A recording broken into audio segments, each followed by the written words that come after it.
Hey, welcome back. In the last video, we explored linearization, which was a way to use a function's tangent line to approximate nearby points. And now that we're on the subject of estimations, we need to start talking about calculating the error based off of estimations. And so far, we can compute, small or big differences with the following logic. We could state that delta y, which is just a change in y, no matter how big or small, is equal to a function's evaluation at a nearby point. So the next best point that we have, that small change in x. And we take the difference between that and the function's actual value. And this is a very good way to estimate errors. We can just take what the actual value is and our estimated value, take the difference, and we're good.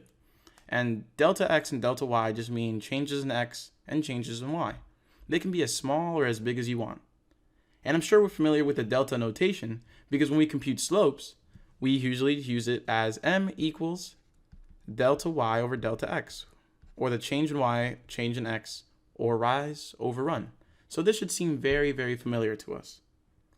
And we sometimes use that delta y to compute errors between a desired value and a possible value. But if the change in x, or delta x, is very, very small, we can estimate errors quickly and directly by using a differential instead of a derivative. Here's what I mean. Let's say we have our differentiable function, y equals f of x, just like that.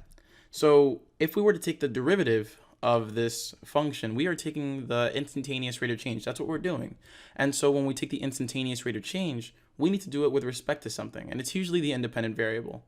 So a derivative would look like dy dx, or the derivative of y with respect to x, is equal to f prime of x.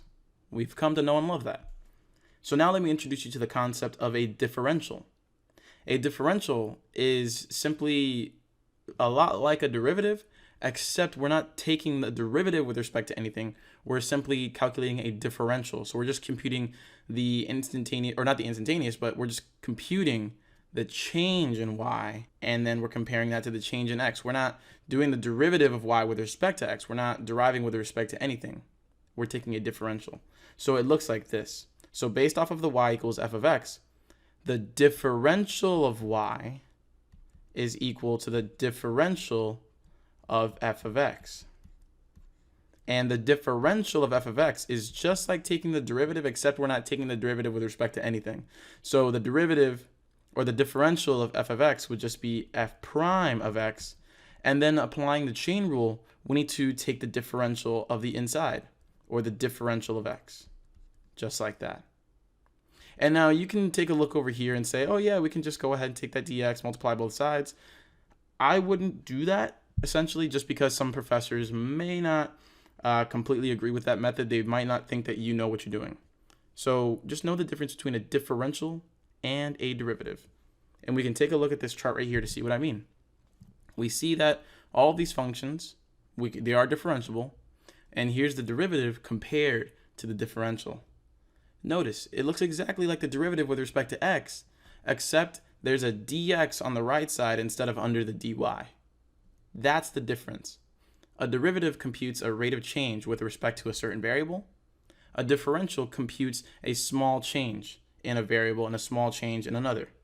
That's it. There is no with respect to anything. And it's very, very useful. Very, very useful. Because we can use this to quickly compute estimated errors. Because the delta y that we see up here, delta y, when the change is small in x, it's actually approximately equal to the differential. So the change in y, which is this error here, is pretty much the same as the differential of y. And we can do that very quickly by just computing that. So let's go ahead and go over this brief example. That way you can get the hang of differentials. And in the next example videos, you'll see plenty of examples tackling these types of problems. That way you can feel completely set. So suppose we have a square whose side length is 10 inches. And it has a possible error. So its side length has a possible error of 1/10 of an inch. What is the estimated error of the area of this square? So the way we want to begin is by setting up an equation. We want to identify our variables first. So since we're dealing with a square, I usually like to think that the area equals side squared. So there we go. We already have our equation. we need to note that A denotes area, and we also need to denote that the S denotes the side length, just like that. From there, we can go ahead and compute the differential, because we're trying to compute the propagated error in the area. And propagated error just means, an estimated error between the actual and the possible. So the differential of this function would be the differential of A is equal to the differential of S squared. And the differentials actually work the same way as derivatives when we're computing them. We can apply the same rules that we know. So the differential of A, or the differential of the area, is equal to, well, if we were to take the derivative of S squared, or something squared, that would be the derivative of something squared. So 2 times that something, now raised to the first power, multiplied by the derivative of that something, but this time it's just the differential of S. And so there we go. We're going to have 2 times S to the first power times ds. Now, again, we were told, so let's go ahead and mark down our information. We were given that the side length equals 10 inches. We were also told that the estimated error of that side length, or the differential of the side length, was plus or minus 0.1 inches.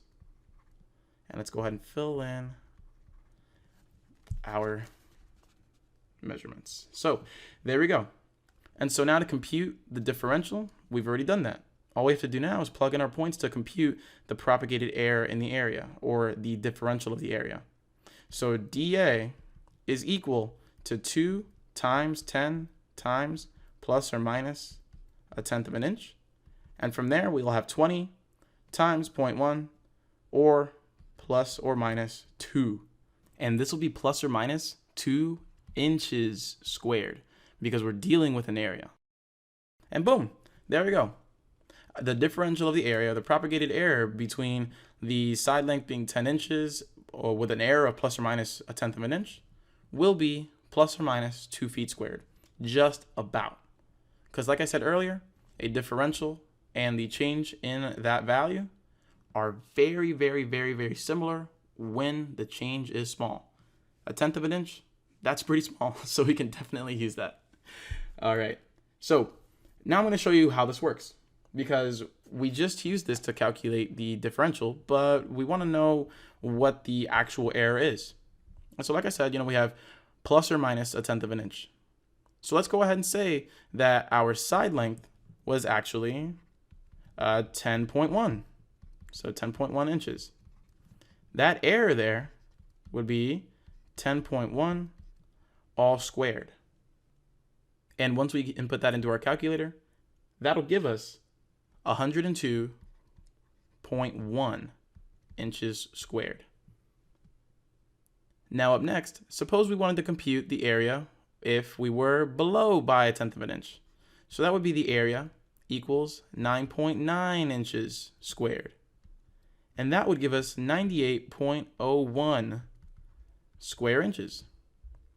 So remember, our differential of A, so we computed that the differential, the propagated error, was plus or minus 2 feet squared. When we check up here, yeah, this is 2.1 and this is 1.9. The difference between these two and 100. So let's go ahead and write 100 square inches right here, because that was what it was supposed to be. That's the intended area. And we see that the difference between 100 and 102.1, well, that's 2.1. The difference between 100 and 98.01, well, that's 1.99. And what I'm going to do right now is I'm going to compute the average between the two areas, the highest and lowest possible areas that we have. 2.1 plus 1.99, that's going to be 4.09. And when we divide that by 2, that's going to give us 2.045 square inches. So, it's plus or minus, the average is plus or minus 2.045 square inches. Now, when we take a look at this, the difference between 2.045 and 2, well, that's 45 thousandths of an inch. So that's 0.045 square inches. So I hope we can see how small that error is. We have estimated the error as 2 square inches, and then we have seen that the difference between that and the actual error, or the average of the errors, is approximately 45 thousandths. So we can use differentials moving forward because we are estimating, and we can use these estimations if they're very, very small. So I hope you found this video very helpful. In the next video, we're going into the next series called the integral, and what we're going to be doing is learning how to estimate areas. And this is going to become very, very useful. Differentials will become very useful in that. So please go ahead and pay attention, and we'll go ahead and knock everything out. So until next time, guys, keep watching, practicing, and mastering, and we'll see you next time.